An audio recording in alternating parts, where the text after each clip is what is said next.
Edwin Powell Hubble nació el día 20 de noviembre de 1889 en Marshfield, Missouri, y falleció el día 28 de septiembre de 1953 en San Marino, California.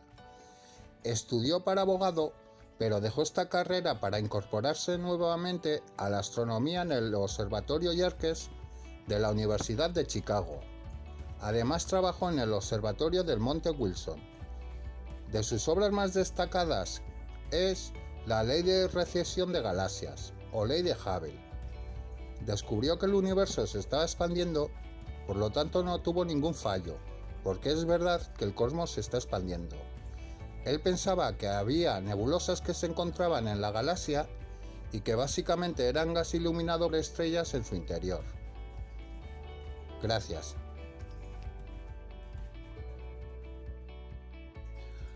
¿Podría tener un océano subterráneo oculto Mimas? ¿La estrella de la muerte? Si realmente fuera así, sería una nueva clase de mundos oceánicos sigilosos y cuyas superficies no detectan la presencia del océano. Hola, chicos y chicas. Bienvenidos al canal Astronomía y Cosmología. Mimas es la más pequeña e interior de las lunas principales de Saturno. Con sus escasos 400 kilómetros de diámetro, su superficie está repleta de cráteres de todos los tamaños, y aunque hay uno que destaca poderosamente sobre los demás. Tanto que es sin duda la característica más llamativa de toda la superficie de esta luna. Se trata del cráter Herschel, llamado así en honor del astrónomo William Herschel. Tiene 139 kilómetros de diámetro y es precisamente el que confiere a Mimas ese aspecto tan similar a la famosa Estrella de la Muerte, la nave destructora de planetas de Star Wars.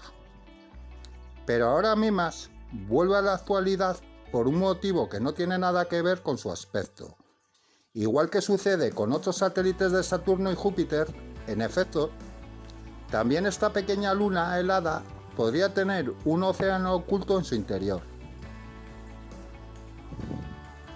Según Alisa Rodden y Aden Denton del Instituto de Investigación del Suroeste en Boulder, Colorado, y también la Universidad de Purdue, Mimas genera la cantidad necesaria de calor para sustentar un gran océano subterráneo de agua líquida. Tras darse cuenta de ello, ambos empezaron a estudiar la superficie de la pequeña luna en busca de pistas sobre cómo pudo haber evolucionado su interior. Las simulaciones del gran cráter Herschel determinaron que la estructura de la cuenca y la falta de tectónica en Mimas son compatibles con una capa de hielo cada vez más delgada y un océano geológicamente joven justo debajo de ella. En los últimos días de la misión Cassini de la NASA Saturno, que está especializada en el estudio de satélites helados con océanos, la nave espacial identificó una curiosa oscilación en la rotación de Mimas, algo que a menudo apuntan a un cuerpo geológicamente activo capaz de albergar un océano. Mimas parecía un candidato poco probable, con su superficie helada y llena de cráteres. Y llena de cráteres. Pero si Mimas tiene un océano, representa una nueva clase de pequeños mundos oceánicos sigilosos con superficies que no traicionan la existencia de sus océanos interiores. Como siempre, las investigaciones deben continuar, así que habrá que esperar un tiempo para obtener más resultados. Quiero darte las gracias de corazón por tu visita e invitarte a que te suscribas al canal y me dejes tu like en este vídeo, así colaboras a su crecimiento. Si tienes cualquier duda, ponla en un comentario y yo te la responderé. Y te recuerdo que en la descripción del vídeo te dejo los links del resto de mis redes sociales, a las cuales por supuesto que te invito a seguirme y suscribirte. Gracias de corazón.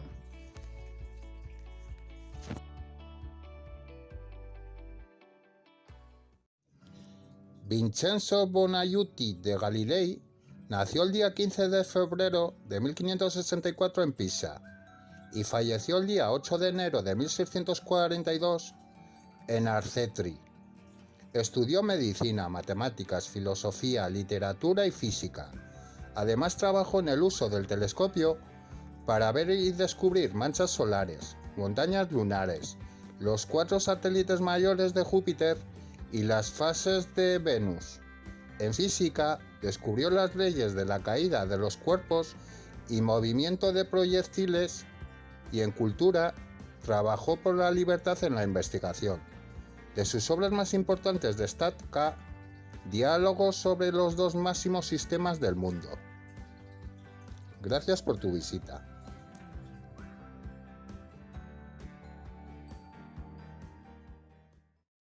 Nicolás Copérnico nació el 19 de febrero de 1473 en Thurn de Prusia y falleció el 24 de mayo de 1543 en Frombork de Prusia. Estudió Derecho Canónico, Medicina y Griego. Además trabajó de matemático, jurista, clérigo, gobernador, líder militar, diplomático, economista, administrativo, astrónomo y canónico. De sus obras más importantes destaca La revolución de las esferas celestes.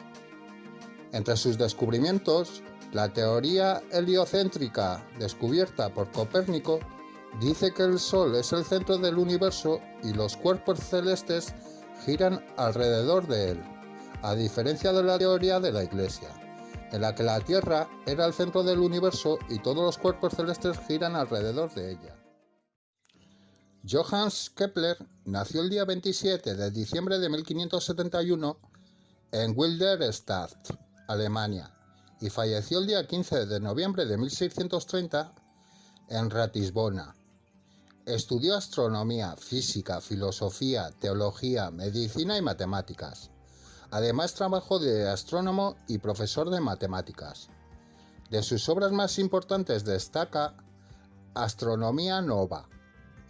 Descubrió que los planetas tienen movimientos elípticos alrededor del Sol, además que las áreas barridas por los radios de los planetas son proporcionales al tiempo empleado por estos en recorrer el perímetro de dichas áreas, asimismo que el cuadrado de los periodos de la órbita de los planetas es proporcional al cubo de la distancia promedia al Sol. Sir Isaac Newton nació el día 4 de enero de 1643 en Woolsthorpe y falleció el día 31 de marzo de 1727 en Kensington. Estudió latín, algo de griego y lo básico de geometría y aritmética. Además trabajó de científico, físico, filósofo, inventor, alquimista, teólogo y matemático inglés. De sus obras más importantes destaca El Tratado. En sus descubrimientos halló que un cuerpo no posee luz propia, sino que la proyecta. También explica su ley de la gravedad con el ejemplo de la manzana que cae del árbol. La manzana se mueve y la Tierra no, porque la manzana tiene menos masa. Gracias por tu visita.